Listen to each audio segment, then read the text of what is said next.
Alrighty, yo, what is going on, everybody? It's your boy, Mr. DDG94 here, back with another. I just went to go use the bathroom. Just I have to readjust. Everything. Back with another reaction video today. We're gonna react to the game that killed Madden. Let's get right into it, shall we? Let's get at. Today, the Madden NFL series is a laughingstock in the gaming community. Shit is garbage. Few actually enjoy the games, but many buy them because EA has a monopoly on using the NFL license for simulation-style video games. But as I've shown in some of my older videos, Madden wasn't always a bad game. Sure, you can argue that ESPN NFL 2K5 was always and still is better at replicating simulation football than Madden, and I will 100% agree with anyone claiming that All Pro Football 2K8 has the best gameplay ever seen in a football video game. But in Madden's prime during the PS2 era, the games were great. While gameplay wasn't ever truly realistic, it was fun and wasn't as buggy or animation based as we see today. But what made those older Madden titles great was their depth. There are no football games with a better or deeper franchise mode than the ones found in the later PS2 entries, with Madden 07 having, in my opinion, the greatest franchise mode ever in the entire series. When jumping to the Xbox 360 and PS3, EA basically started over and rebuilt the game code, losing a lot of awesome features and depth. But by Madden 10, most of that depth was back, and franchise mode was back on track to being great again. Now there's a reason I call Madden 12 the last good Madden game. It had gameplay that was hit or miss, and the depth of the game wasn't as strong as it was in the PS2 era titles, but it still had depth, and it was the last Madden game I could actually sit down, play a single player franchise in, and actually have a good time doing it. Madden 13, however, killed the series.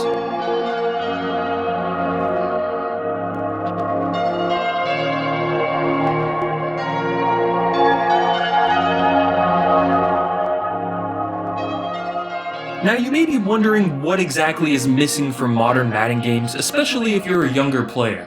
In one of my recent videos, I broke down every single feature that used to be in Madden games but aren't anymore, and I counted 89 features. Instead of repeating myself, you can click the top right of the screen to watch that video now if you haven't. On the surface, Madden 13 actually seemed promising. Looking back at reviews for the game at the time, you'll notice that the game was praised. IGN said that Madden 13 made Madden fun again. Critics had found Madden stale by Madden 12. While the game featured many modes such as Franchise Mode, Superstar Mode, Create a Team, and many of those awesome features we miss today, it was lacking innovation. Compared to Madden 11, it was hard to really notice any differences.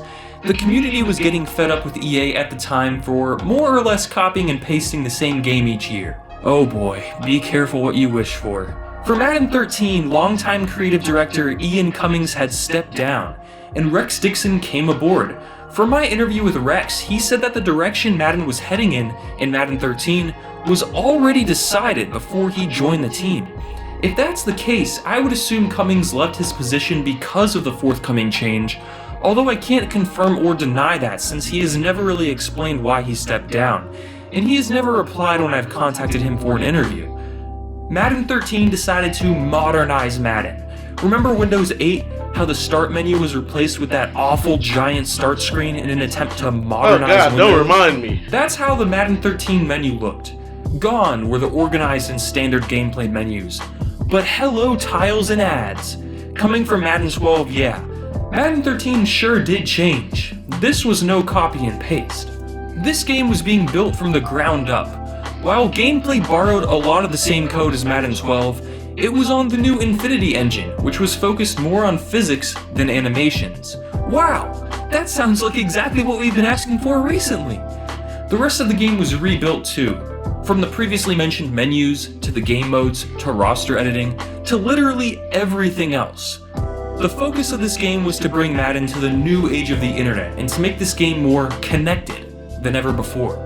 Before I start criticizing just how terribly implemented EA's idea of innovation was, let's go over what Madden 13 actually got right. First, the presentation.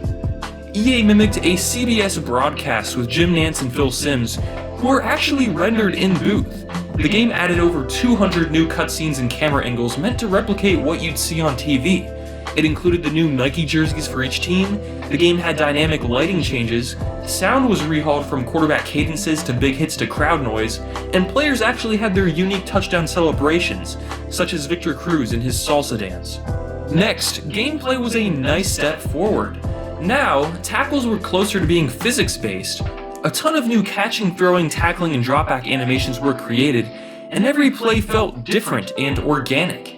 In older Maddens, and strangely enough, newer Maddens, after playing the game for a bit, you'd end up seeing every possible outcome because there were only so many animations built into the games. With the Infinity Engine, there was more randomness to it. Sure, there were awkward jarring animations and players would ragdoll around, but it was a nice improvement that EA completely abandoned a few years later. The third thing Madden 13 got right, wait, there is no third. Those were the positives. So here's what was wrong with the game. Everything else. You see, while gameplay was a step forward, it still wasn't anything special.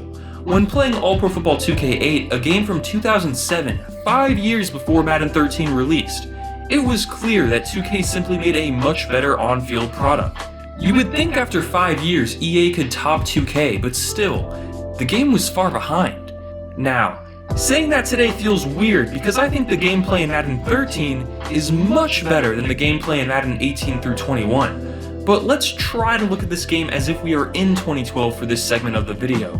In what was the most bizarre and terrible decision of Madden's rebuild, Superstar Mode and Franchise Mode were combined into one shallow, watered-down game mode called Connected Careers. Gone was the ability to create a player, hire an agent, go through combine drills and get drafted. Now you simply create a player and you're in the NFL with no storyline or anything. It was simply a watered down franchise mode, except you can only play games and control your player. That's it. In Connected Careers, you could also be a coach instead of a player, and this was the replacement for franchise mode. Now you had no control over anything. The owner's mode introduced in Madden 04 was gone. No longer could you relocate a team, you couldn't build a new stadium, coaching trees disappeared, there was no more Pro Bowl, no more historic teams, no more ability to import or export a team, mouth guards were gone, no more rookie workouts or combine drills, no more player roles or player weapons, scouting was super watered down. When the game first released, you couldn't even edit a player's jersey number in a coach career. Gone was the in-depth stat tracking.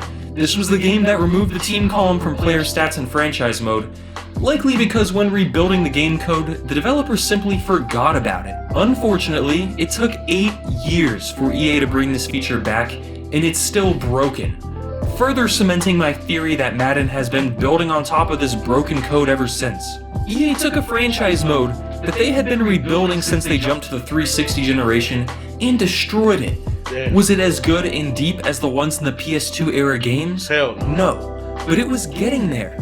EA decided to fix what wasn't broke, and in return stripped away literally everything that made franchise mode and superstar mode fun. Now you simply played through a schedule, drafted new players, and started over. The depth was on the level of a PlayStation 1 Madden game. All this for what? The ability to play online? Is that innovation? Remember, around this time, 2K managed to bring their Association mode, later called My League and now called My NBA, online while retaining nearly all of its depth. The few features that couldn't make it online were still kept for offline play. I'm convinced that the people working on Madden 13 were either untalented or didn't care, because this foundation they built for the future was a massive step backwards for every single game mode.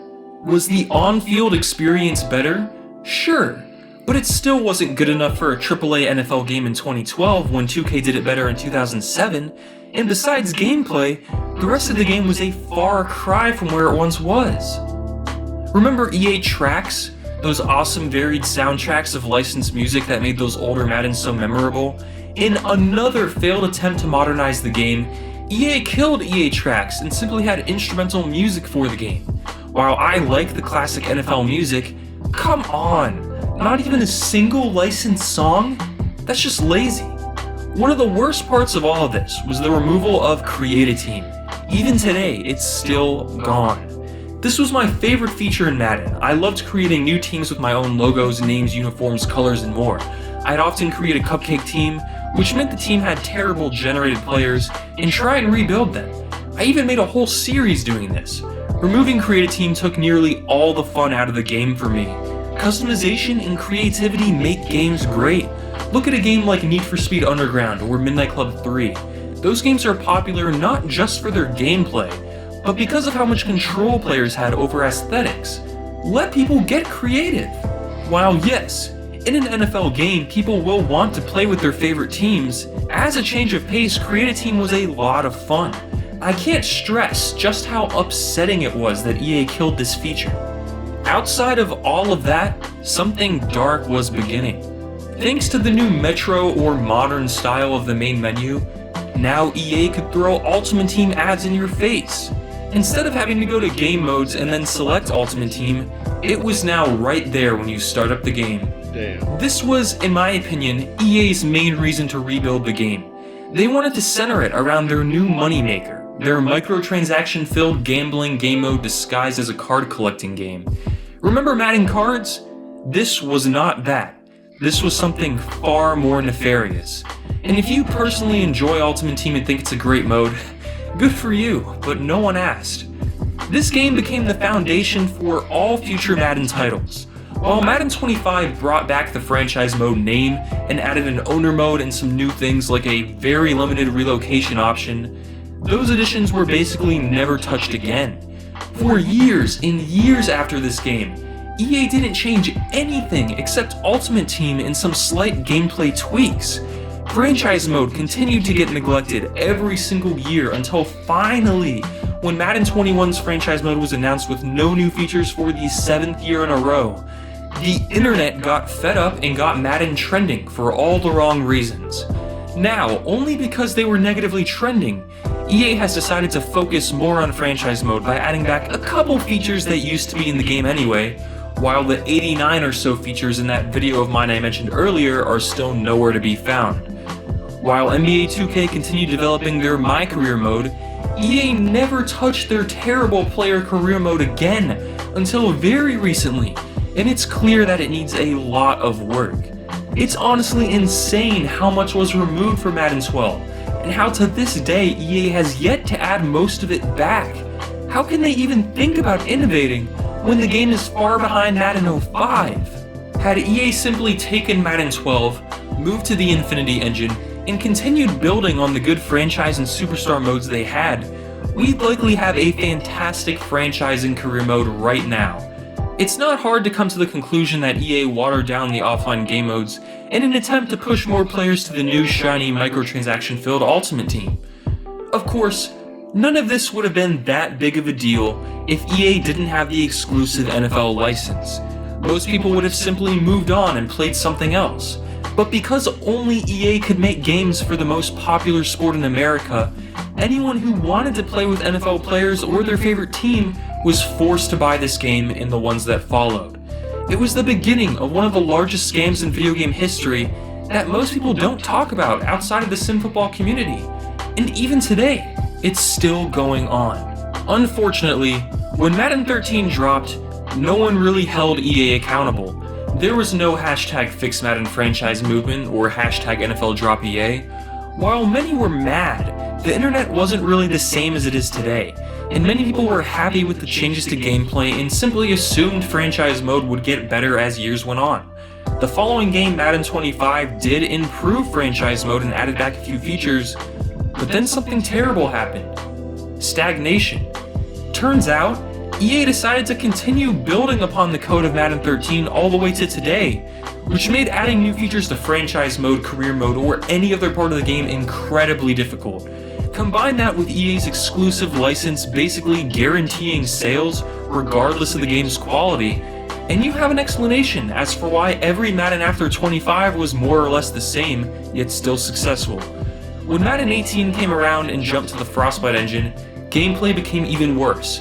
And today we have what I like to call trash. The only way Madden will ever be good again is if they rebuild the game from scratch again, but this time do it correctly. It's 2021. We're going to Mars. You have a supercomputer in your pocket with an octo-core processor. 5G is the new standard. Technology has never been so advanced. Yet Madden 21 is worse than a 15-year-old game. You can blame that, at least partially, on Madden 13. Thanks for watching. Alrighty. Let us know how you really feel, my brother. But yeah, man, like I said, I stopped playing Madden a long time ago. I stopped playing Madden after, I want to say, Madden 12. That was my last Madden. And then, you know what I'm saying, I was playing Madden 15, Madden 16. But I was doing that for the YouTube thing. And to be honest with you, I was disappointed in both them games because it was both literally the same fucking game. And I haven't played Madden since. I just refuse to play it. It's just like, bro, you can play the new Madden on EA Play right now for free.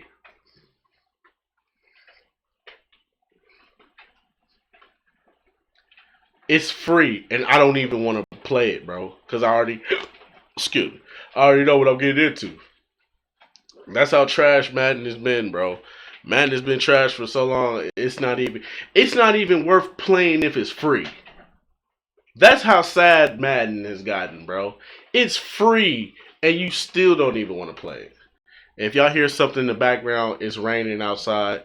It's thunderstorming too. But probably need to hurry up and get this video up out of here for my power cut off and shit. But anyways, I was just gonna about do it for this one. I will see you all in the next video. Tell me what y'all think down in the comment section below. For me personally, Madden been dead for a long time. It just is what it is. Madden has been stale, it's been stagnant, and it's been the same fucking game, just a whole new year. But anyways, I'm just gonna about do it for this one. I'll see you all next video. Till then, peace out.